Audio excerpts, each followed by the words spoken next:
नमस्ते भाई, बिहारी लेजेंड में आपका स्वागत है। और आज हम एसएससी जीडी के लिए, ठीक है, एसएससी जीडी के लिए जितने भी इम्पोर्टेंट जीके वगैरह है, जिसमें आपको करेंट अफेयर्स से लेके आपको स्टैटिक जीके जो है वो सारा आपको मैं कवर करवाने वाला हूँ। ठीक है फ्रेंड्स, तो इसमें क्या है कि आपको क्वेश्चंस में जैसे आपको दिख रहा है कि जितने भी अंतर्राष्ट्रीय संगठन हैं, ठीक है, अंतर्राष्ट्रीय संगठन यानी इंटरनेशनल ऑर्गेनाइजेशन जो है उसके जो अध्यक्ष हैं और उसका मुख्यालय जो है, ये बार बार एग्जाम में पूछा जाता है। तो सबसे फर्स्ट की बात कर लेते हैं। तो सबसे फर्स्ट में आपका जो क्वेश्चन आता है वो है आपका, मैं यहाँ पे आपको बताने की कोशिश करता हूँ, ठीक है, ध्यान से सुनिएगा। सबसे फर्स्ट में है संयुक्त राष्ट्र, ठीक है। तो संयुक्त राष्ट्र संघ जो है इसको यूएनओ भी बोला जाता है, ठीक है। इसका अगर फुल फॉर्म की बात कर ले तो ये होता है यूनाइटेड नेशन ऑर्गेनाइजेशन, ठीक है, यूनाइटेड नेशन ऑर्गेनाइजेशन इसका फुल फॉर्म हो गया। कहने का मतलब है कि जो ये अपना यूनाइटेड नेशन है इसकी स्थापना 24 अक्टूबर 1945 को हुआ था। इसका जो मुख्यालय है वो है न्यूयॉर्क में, इसका मुख्यालय है। कुल देश जो है इसमें 193 कंट्री है, इसमें मेंबरशिप में हैं इस संयुक्त राष्ट्र संघ में। इसके जो महासचिव है वो है एंटोनियो गुटारेज है, जो एक पुर्तगाली है, ठीक है। इसके जो अध्यक्ष है वो है वोल्कन बोजकीर, याद रखिएगा कौन है, वोल्कन बोजकीर है। इसको आप कॉपी पे नोट कर लीजिएगा। चैनल अच्छा लगे तो इसको सब्सक्राइब जरूर कीजिएगा। उसके बाद एक और क्वेश्चन आता है कि इसमें भारत का जो अस्थाई प्रतिनिधि है उनका नाम है टीएस मूर्ति जी हैं, ठीक है फ्रेंड्स। कौन है? टीएस मूर्ति जी जो हैं ये भारत के अस्थाई प्रतिनिधित्व करते हैं, किसमें? तो यूएनओ में। अगला क्वेश्चन है, देखते हैं कि इंटरनेशनल मॉनेटरी फंड जो आईएमएफ है हमारा, इसकी भी स्थापना 1945 में हुई थी। इसका जो मुख्यालय है वो है वाशिंगटन डीसी, जो फिलहाल में अमेरिका की जो राजधानी है वाशिंगटन डीसी, वहाँ पे इंटरनेशनल मॉनेटरी फंड का मुख्यालय है। इसके जो अध्यक्ष है वो है क्रिस्टलिना जॉर्जीवा, ठीक है, इसको याद रखिएगा, ये बार बार एग्जाम में पूछा गया क्वेश्चन है, क्रिस्टलिना जॉर्जीवा। मुख्य जो अर्थशास्त्री है वो गीता गोपीनाथ हैं, जो अपने इंडिया की हैं। उसके बाद आता है विश्व बैंक। विश्व बैंक जो है इसकी भी स्थापना 1945 में हुई थी। इसका जो मुख्यालय है वो वाशिंगटन डीसी में है, वहीं जहाँ पे आपका आईएमएफ और वाशिंगटन डीसी दोनों सेम, इसका मुख्यालय दोनों जगह सेम है। इसके जो अध्यक्ष है विश्व बैंक के वो हैं डेविड माल्पस जी हैं।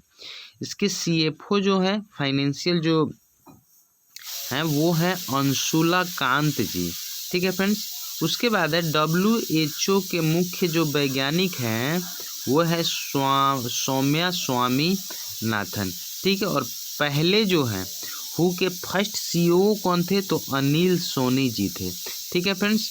अगला देख लेते हैं।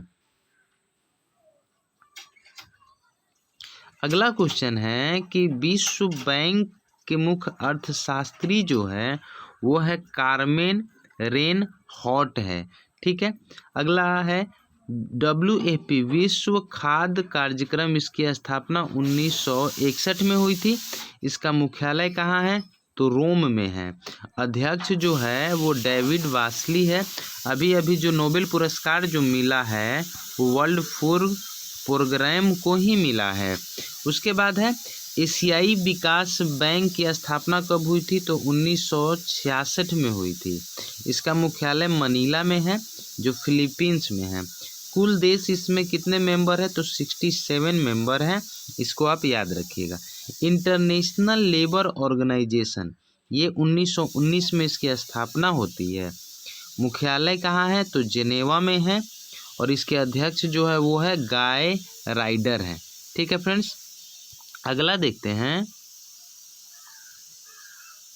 अगला बात कर लेते हैं यूनेस्को। सबसे पहले तो इसका फुल फॉर्म आपको याद रखना है, United Nations Educational Scientific Cultural Organization. इसकी स्थापना 1945 में हुई थी। इसका मुख्यालय है पेरिस में है।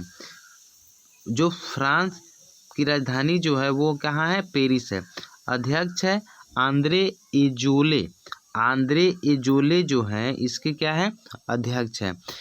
उसके बाद है अस्थाई प्रतिनिधि। यूनेस्को में भारत का अस्थाई प्रतिनिधि है विशाल शर्मा है। यूनेस्को द्वारा विज्ञान के क्षेत्र में कलिंग जो पुरस्कार मिलता है, ये उड़ीसा सरकार द्वारा 1952 में इसको क्या किया गया? स्टार्ट किया गया था। 1952 में स्टार्ट किया गया था। ठीक है, अगला देखते हैं। अगला है यूनेस्को ने हाल ही में world network of biosphere reserve सूची में पन्ना जो टाइगर रिजर्व है एमपी में है उसको शामिल किया है यूनेस्को में। यूनेस्को में अगर कुल जो विरासत स्थल है वो 1121 है और 40 जो है ओनली भारत के ही हैं। अगला है यूनेप जो है, यूनेप 1972 में इसकी स्थापना होती है और मुख्यालय जो है ये नैरोबी है, केन्या। केन्या की राजधानी जो है नैरोबी में है। अध्यक्ष है इंगर एंडरसन डेनमार्क। ठीक है, इंगर एंडरसन डेनमार्क है। अगला है SAARC, South Asian Association for Regional Corporation. इसकी स्थापना 1985 में हुई थी। इसका मुख्यालय नेपाल के काठमांडू में है। कुल देश जो है 8 है और अंतिम देश जो इसमें जुड़ा है वो है अफगानिस्तान। ठीक है फ्रेंड्स, जो अंतिम देश जुड़ा है वो कौन है? अफगानिस्तान। देखिए लिखा हुआ भी है, अंतिम देश जुड़ा था कौन है? अफगानिस्तान है। उसके बाद है ओपेक की बात कर ले, ओपेक।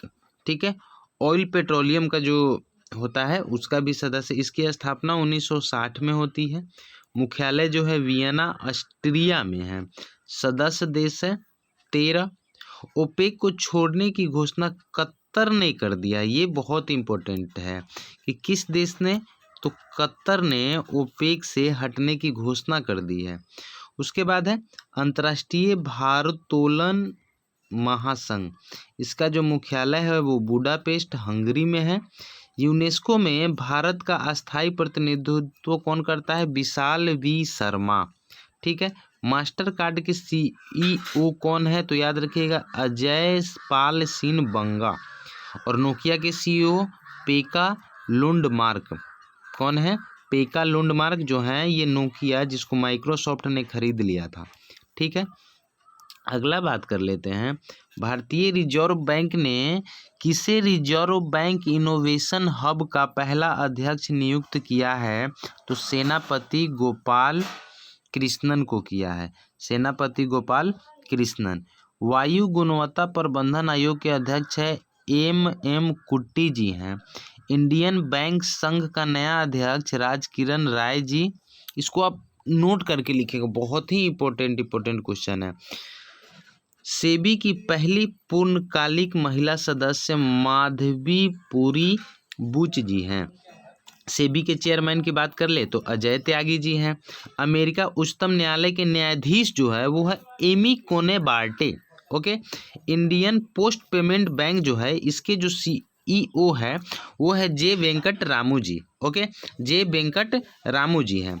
टोक्यो जो 2020 ओलंपिक आयोजन समिति किसे अपना खेल निदेशक नामित किया है? तो मिकाको कोटानी को ये नामित किया गया है। ठीक है, तो इतना ही क्वेश्चन था मेरे पिटारे में। तो आप इतना याद रखिएगा कि जितने भी क्वेश्चन मैं करंट अफेयर्स का आपको करवाया हूँ इसको आप एक कॉपी पे नोट करेंगे। ठीक है, और इसको कोई भी एग्जाम हो आप रट्टा मार के, चाहे वो एसएससी जीडी हो चाहे कोई भी एग्जाम हो, दुनिया का कोई भी एग्जाम हो, आप उसमें ये करंट अफेयर्स बहुत ही इम्पोर्टेंट है। आप इसको याद कर सकते हैं। आप देख के आइएगा, जब आप एग्जाम देंगे उसके बाद आप जब लौट के आइएगा तो आप मिला के देखिएगा कि कितने क्वेश्चन, और उसके बाद बताइएगा मुझे कि कितना क्वेश्चन आपका इसमें से आया और कितना नहीं आया। तो चलिए मिलते हैं अपने नेक्स्ट वीडियो में। आज के लिए बाय बाय, टेक केयर।